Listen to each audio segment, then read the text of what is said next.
नमस्कार दोस्तों, कैसे हो? उम्मीद करता हूँ सब लोग बहुत अच्छे होंगे। और आज की एक और बड़ी खबर ये है दोस्तों कि आपने देखा होगा डोनाल्ड ट्रंप जी का जब चुनाव होना था तो उन्होंने अपने काफ़ी सारे एक फ्यूचर प्लान्स बताए थे जनता के सामने कि भाई वो करना क्या-क्या चाहते हैं, जिसका फ़र्क सीधा अमेरिका की जनता के ऊपर पड़ रहा था।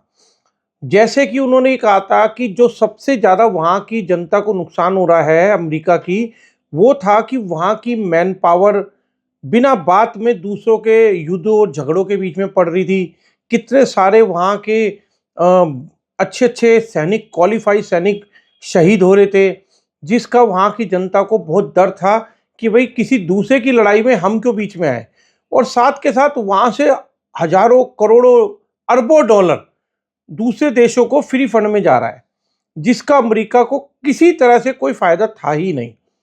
तो डोनाल्ड ट्रंप जी ने ये जनता के सामने अपना संदेश रखा था कि मैं अगर आता हूँ, मैं जीत के आता हूँ, तो मैं जितने भी युद्ध चल रहे हैं, पहले तो उनको आते ही सबसे पहले ख़त्म कराऊँगा और दूसरा हमारा देश यानी कि अमेरिका कभी भी किसी के पर्सनल युद्ध के अंदर इंटरफेयर नहीं करेगा, ना ही उनके उनके युद्ध के बीच में हमारे सैनिक कभी भी जाएँगे। तो उस टाइम पे उन्होंने जो प्रमुखता से 2 चीज़ें थी, पहला था इज़राइल और हमास का, दूसरा था रशिया और यूक्रेन का। इन दोनों के लिए बोला था। पहला उन्होंने इज़राइल और हमास का ख़त्म करवा दिया, उनका सीज़ फायर हो गया, सेटलमेंट हो गई है। अब आ जाता है रूस और यूक्रेन।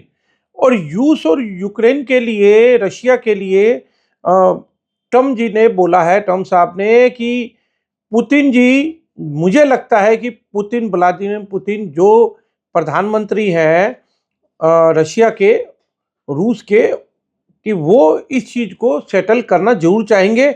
और मैं पूरी उम्मीद करता हूँ कि रूस और यूक्रेन का युद्ध जल्दी से जल्दी ख़त्म हो, क्योंकि उनके ख़त्म होने से अभी जो लाखों सैनिक मारे जा रहे हैं दोनों तरफ से, रूस की तरफ से दोस्तों करीबन 8 लाख से ज़्यादा सैनिकों को शहीद होना पड़ा है। और उसी तरीके से यूक्रेन की तरफ से भी लाखों सैनिक और वहाँ की लोकल जनता, वहाँ की आम जनता के ऊपर बहुत भारी तरीके से उनका कहर टूटा है, क्योंकि उनके घर भी टूटे, उनका रोजगार भी खत्म हो गया। हर कोई, सारी जनता इधर से उधर भागती फिर रही है, कब किसके ऊपर आके बम गिर जाए वो कुछ नहीं पता। तो बहुत बुरे हालात में गुजर रहा है यूक्रेन इस टाइम पे। और यूक्रेन के हालात के जिम्मेदार कहीं ना कहीं उनके खुद के प्रधानमंत्री है।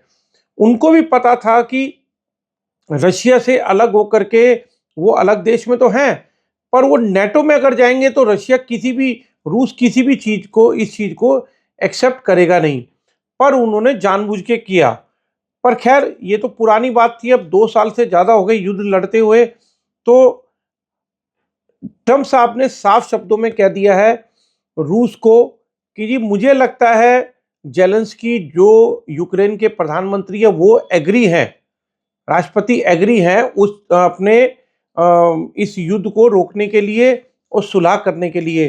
तो मैं उम्मीद करता हूं कि व्लादिमीर पुतिन जो राष्ट्रपति हैं रूस के, वो इस चीज़ को सेटलमेंट करे और टेबल पे बैठे और इस समझौते को जल्दी से जल्दी इसको पूरा करे।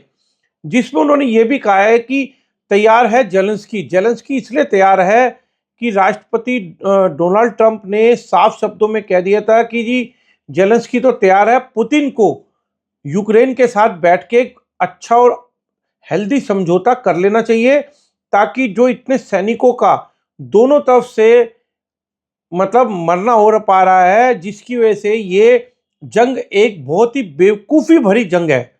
मतलब उन्होंने शब्द यूज़ किया, बेवकूफ़ी भरी जंग है, जिसका कोई फ़ायदा नहीं है। इसका बहुत ही बड़े नुकसान उठाने पड़ रहे हैं दोनों के दोनों देशों को। और उसका नुकसान बाहर के जितने भी दुनिया के बाकी देश हैं, उन सब की अर्थव्यवस्था पे इसका बहुत बड़ा फ़र्क पड़ रहा है, क्योंकि यूक्रेन से गेहूँ सबसे ज़्यादा उपज होती थी।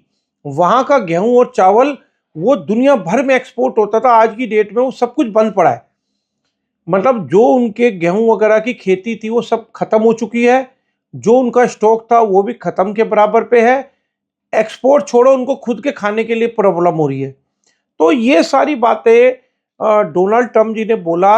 और एक चीज़ उन्होंने और कहा कि मुझे लगता है कि रूस को भी इसके समझौते को बहुत अच्छी तरीके से निभाना चाहिए और आपस में बैठ के इस चीज़ को सेटल करना चाहिए। और अगर सेटल नहीं करते हैं किसी भी हाल में पुतिन और कुछ ना कुछ चीज़ अड़ती है, तो मैं डोनाल्ड ट्रंप बहुत ही बड़े लेवल पे सैंक्शन लगाएंगे कि पुतिन को यानी कि रूस को जो भी देश उनका अलायंस है, जो भी कोई सामान खरीदता है, बेचता है, हर चीज पे सैंक्शन लगाए जाएंगे, टैरिफ लगाया जाएगा।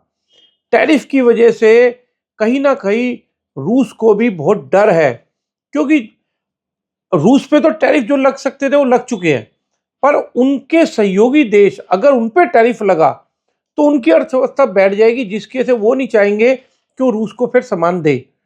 तो काफ़ी ज़्यादा रूस के ऊपर प्रेशर क्रिएट कर दिया है डोनाल्ड ट्रंप ने, और उनका मानना यह है कि इस युद्ध को ख़त्म करें और आगे बढ़ें। तो दोस्तों, उम्मीद तो यही जताई जा रही है, क्योंकि डोनाल्ड ट्रंप ने अपने चुनाव से पहले ही कह दिया था कि पहले 100 दिन सीट पे बैठते पहले 100 दिन के अंदर मुझे इस युद्ध को ख़त्म करना है। तो उन्होंने अपना एक टारगेट बना लिया था 100 दिन का।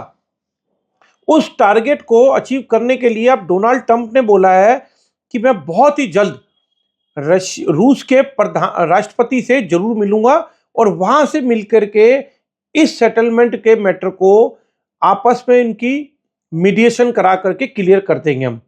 तो दोस्तों, बहुत बड़ी अपडेट है। इस अपडेट के अंदर क्लियर शब्दों में जो अमेरिका के राष्ट्रपति हैं उन्होंने क्लियर शब्दों में तो कह ही दिया है कि जो इस समझौते को नहीं मानेगा उसको इस सैंक्शन का मार झेलनी पड़ेगी। वैसे भी यूक्रेन के पास की तो ना करना है ही नहीं, क्योंकि यूक्रेन जो आज तक युद्ध लड़ पाया है वो सिर्फ अमेरिका की बदौलत लड़ा है। क्योंकि जो बाइडन बाबा बैठे थे पहले, बाइडन बाबा ने अपनी छत्र छाया रखी हुई थी, पैसा दे रहे थे, हथियार दे रहे थे। उन हथियारों के दम पे यूक्रेन रूस के साथ जबरदस्ती की लड़ाई लड़ रहा था, जबकि इस लड़ाई से यूक्रेन को कोई फायदा नहीं है। यूक्रेन बल्कि अपनी कुछ जमीन खो चुका है, जिसको रूस के राष्ट्रपति व्लादिमीर पुतिन ने कब्जा कर लिया है काफी बड़ी जमीन पे। और जो उन पे कब्जा किया था यूक्रेन की सेना ने, उससे भी उन्होंने काफी हद तक छुड़वा लिया है। तो जहां तक उम्मीद रहा है दोस्तों, ये सेटलमेंट बहुत ही जल्दी होने वाली है। उस सेटलमेंट के बाद दुनिया में हर जगह शांति का मैसेज जाएगा, और जो ट्रम्प साहब ने बोला था कि मैं हर जगह शांति करूंगा, वो अपने लक्ष्य में कामयाब हो जाएंगे। तो दोस्तों, चैनल पे बने रहिएगा और चैनल को सब्सक्राइब जरूर करिएगा। Thank you.